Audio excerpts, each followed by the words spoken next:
Levica ka vendosur të garoj edhe në Strug, Tetov dhe Gostivar, 3 komuna shqiptare ku garojnë kandidatët më të fortë shqiptar. Por jo në Veles, prej nga është kryetari i saj Dimitar Apasiev.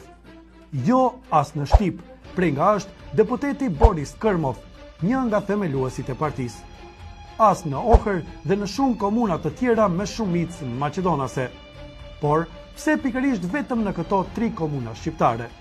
Sepse Struga, Tetova dhe Gostivari drejtohen nga kryetar shqiptar, ndërsa as LSDM, as VMRO nuk kanë kandidat atje. Partitë shqiptare në pushtet akuzojnë Levicën se po e luan lojën e BDI-s për të dëmtuar shqiptarët. Por, nëse kjo është e vërtet, lindin 2 pyetje për opozitën shqiptare, AKI-n. Në Strug, çka nëse në rreth të dytë kalon vetëm një kandidat shqiptar? A do ta mbështes AKI kandidaten e Levicës? Por nëse kalojnë 2 kandidat shqiptar, a do të kërkoj AKI mbështetjen e Levicës?